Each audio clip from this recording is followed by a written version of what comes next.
Good afternoon students. इस video के अंतर्गत हम लोग पार्ट्स ऑफ प्रेडिकेट के विषय में जानकारी प्राप्त करें। इसके पहले वाले वीडियोस के अंतर्गत पार्ट्स ऑफ प्रेडिकेट में 2 नोट बताया जा चुका है। उसके अंतर्गत यह बताया जा चुका है कि प्रेडिकेट पार्ट के अंतर्गत कभी कभी केवल एक ही शब्द होता है, जैसे राम गोज राम जाता है। यानी इंट्रांजिटिव वर्ब जितनी भी होती हैं वो अपना अर्थ पूरा कर लेती हैं, स्वयं में पूरा कर लेती हैं, उन्हें किसी ऑब्जेक्ट इत्यादि की आवश्यकता नहीं पड़ती। कुछ ऐसे भी प्रेडिकेट पार्ट होते हैं जिसमें सहायक क्रिया और मुख्य क्रिया आती है, 2 या 3 शब्दों से मिलकर के पूर्ण क्रिया का निर्माण होता है। यहां पर दिया गया है कि कभी कभी नोट नंबर 3 में कभी कभी सकर्मक क्रिया के साथ 2 ऑब्जेक्ट आते हैं। उसके रूल नंबर 2 में बताए गए थे कि कुछ क्रियाएं ऐसी होती हैं जो स्वयं में अपना पूरा अर्थ नहीं करती, उनके लिए कोई न कोई कॉम्प्लीमेंट अथवा ऑब्जेक्ट की आवश्यकता पड़ती है। ऑब्जेक्ट डायरेक्ट भी हो सकता है, इनडायरेक्ट हो, जैसे ही रोट ए लेटर, उसने एक पत्र लिखा। हे लर्न्ड द पोएम, उसने कविता पढ़ी सीखी। ये क्या direct object. He wrote to me, उसने मुझको लिखा, या indirect object. He gave me a cow, उसने मुझे गाय दिया। क्या दिया? गाय। गाय जीवित है, सॉरी जीवित है, फिर भी यह डायरेक्ट ऑब्जेक्ट माना जाता है कि 99% जीवित चीजें इनडायरेक्ट ऑब्जेक्ट होती हैं और मृत यानी निर्जीव चीजें डायरेक्ट ऑब्जेक्ट होती हैं। वही यहां चर्चा की गई है नोट नंबर 3 में। कभी कभी सकर्मक क्रिया के साथ 2 ऑब्जेक्ट आते हैं, यानी कभी कभी ट्रांजिटिव वर्ब सकर्मक क्रिया के साथ 2 ऑब्जेक्ट लगे होते हैं। पहला कहलाता है डायरेक्ट ऑब्जेक्ट यानी प्रत्यक्ष कर्म, और दूसरा इनडायरेक्ट ऑब्जेक्ट। इसे ध्यान से देखेंगे, यानी ऑब्जेक्ट 2 तरह के हुए, इनडायरेक्ट ऑब्जेक्ट और डायरेक्ट ऑब्जेक्ट।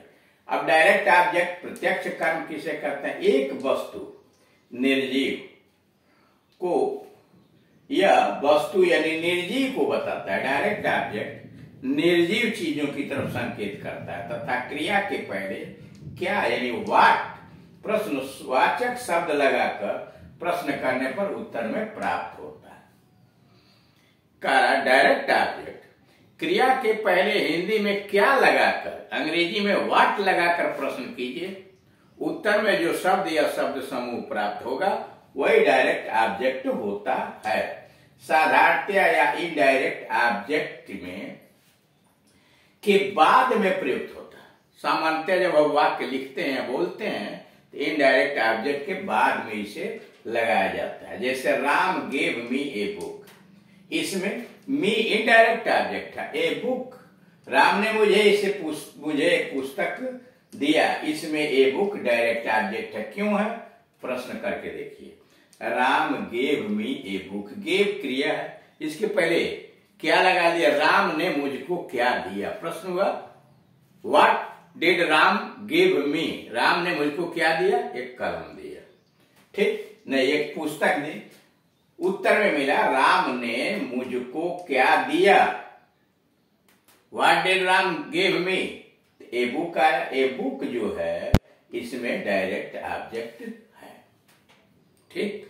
यानी क्रिया में क्या लगा करके प्रश्न कीजिए, उत्तर में जो शब्द प्राप्त होगा या शब्द समूह, उसे डायरेक्ट ऑब्जेक्ट कहेंगे।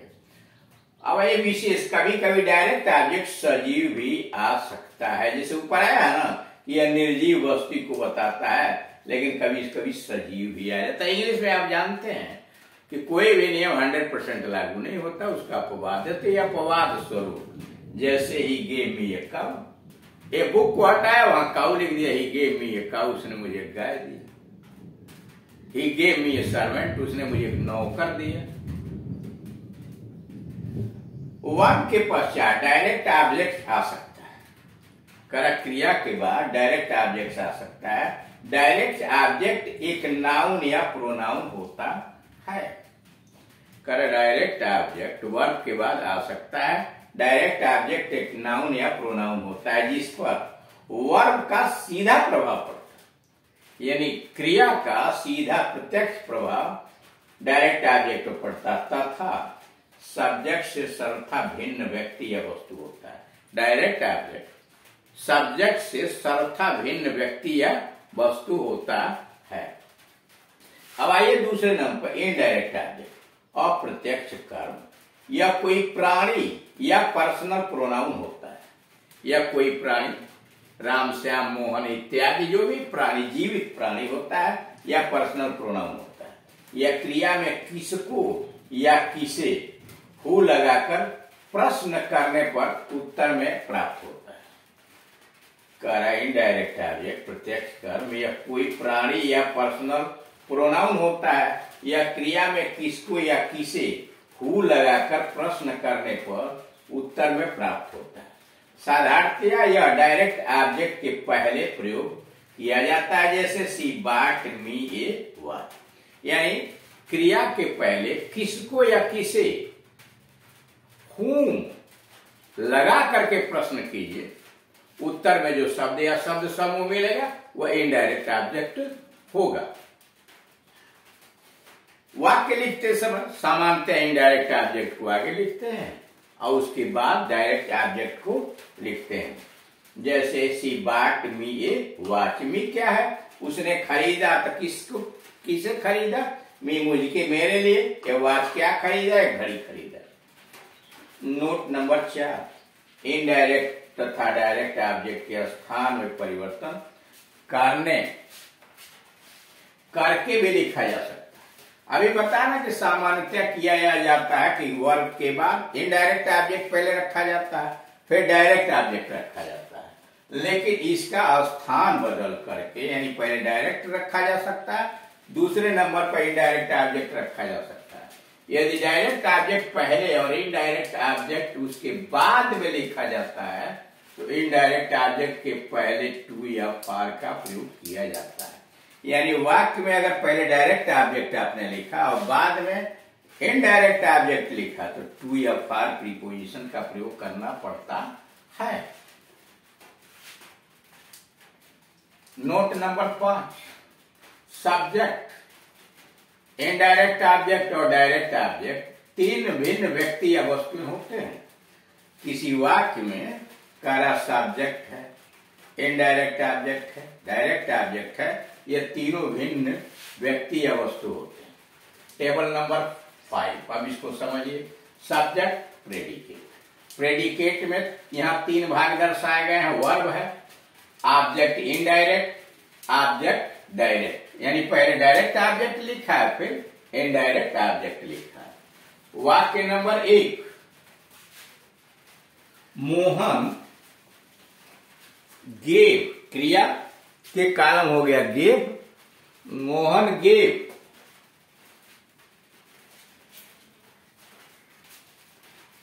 मी ए पेन। मी क्या है, मोहन ने दिया, किसको दिया, मुझको, इनडायरेक्ट ऑब्जेक्ट। क्या दिया, ए पेन, डायरेक्ट ऑब्जेक्ट, पीछे लिखा गया। Your uncle sent me A radio set, तुम्हारे चाचा जी ने भेजा, सेंट वर्ब है। अब प्रश्न कीजिए किसको भेजा, मी पर्सनल प्रोनाउन है, इनडायरेक्ट ऑब्जेक्ट। क्या भेजा, a radio set. Number 3, Mister Gupta teaches us English, Mister Gupta हमें अंग्रेजी पढ़ाते हैं। किसको पढ़ाते हैं, अस, हम लोगों। क्या पढ़ाते हैं, इंग्लिश। सी बाट मी ए वॉच, सी बाट उसने खरीदा, किसको खरीदा, मी मेरे लिए खरीदा, क्या खरीदा, a watch. I sent him a letter, मैंने उसे एक पत्र भेजा। I sent him a letter, मैंने उसे एक पत्र भेजा। किसको भेजा, यानी किसे भेजा, हिम क्या भेजा, ए लेटर। नोट, इनडायरेक्ट तथा डायरेक्ट ऑब्जेक्ट के स्थानों में भी परिवर्तन करके लिखा जा सकता है। कर इनडायरेक्ट और डायरेक्ट ऑब्जेक्ट के स्थान को पहले भी आया था, बदल के आप लिख सकते हैं। इस क्रम में इनडायरेक्ट ऑब्जेक्ट के पहले टू या फार का प्रयोग किया जाता है। यानी अगर स्थान बदल दिया, वाक्य में पहले आपने डायरेक्ट ऑब्जेक्ट लिखा, उसके बाद इनडायरेक्ट ऑब्जेक्ट लिखा, तो इनडायरेक्ट ऑब्जेक्ट पहले टू या फार प्रीपोजिशन लगाना पड़ेगा। टेबल नंबर 6 में समझाया गया है सब्जेक्ट प्रेडिकेट। प्रेडिकेट बना वर्ब, डायरेक्ट ऑब्जेक्ट पहले है, इनडायरेक्ट ऑब्जेक्ट बाद में है। वही चीज है जो टेबल नंबर 5 में लिखी गई, यहाँ स्थान बदल के लिखा गया। पहला, Mohan gave a pen to me, देख रहे हैं पेन आगे आ गया, स्थान यहां से यहां बदल दिया गया, मी को यहां कर दिया गया, दोनों का आपस में स्थान बदल दिया गया। तो जब स्थान बदल गया तो मी के पहले टू आ गया। Mohan gave a pen to me. Your uncle sent, यह है ना सेंट, अब ये रेडियो सेट पहले मी को बाद में, a radio set to me. Your uncle sent a radio set to me. Number 10, Mister Gupta teaches us English था, तो मिस्टर गुप्ता टीचेज इंग्लिश पहले लिखा और टू अस हम लोगों को बाद में, इनडायरेक्ट ऑब्जेक्ट। सी बाट मी ए वॉच, यह था इनडायरेक्ट ऑब्जेक्ट पहले, ए वॉच बाद में। यहां बदल दिया गया सी बाट ए वॉच। अब तक फार में, यहां पर बाई के बाद इनडायरेक्ट ऑब्जेक्ट अगर पीछे ले आएंगे तो आपको फार लगाना पड़ेगा। I sent a letter,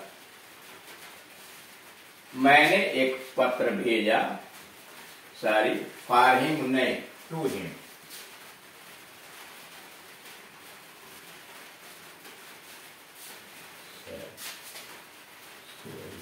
to me होना चाहिए, send to me. I send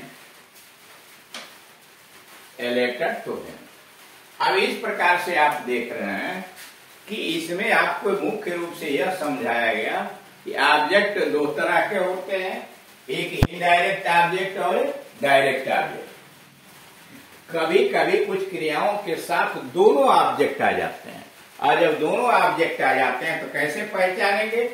सामान्यतः डायरेक्ट ऑब्जेक्ट निर्जीव वस्तु होता है और इनडायरेक्ट ऑब्जेक्ट सजीव प्राणी या पर्सनल प्रोनाउन होता है। पहचान करने के लिए वाक्य के क्रिया के पहले किसे और किसको यानी होम लगाकर प्रश्न कीजिए, इनडायरेक्ट ऑब्जेक्ट मिलेगा। क्या यानी व्हाट लगा के प्रश्न कीजिए, डायरेक्ट ऑब्जेक्ट मिलेगा। लिखते समय पहले इनडायरेक्ट ऑब्जेक्ट लिखते हैं, बाद में डायरेक्ट ऑब्जेक्ट लिखते हैं। लेकिन अगर आप स्थान बदलना चाहते हैं, पहले डायरेक्ट लिखना चाहते हैं, बाद में इनडायरेक्ट, तो टू फार प्रीपोजिशन लगाना पड़ेगा। यह है आपके प्रेडिकेट के ऑब्जेक्ट का नियम है।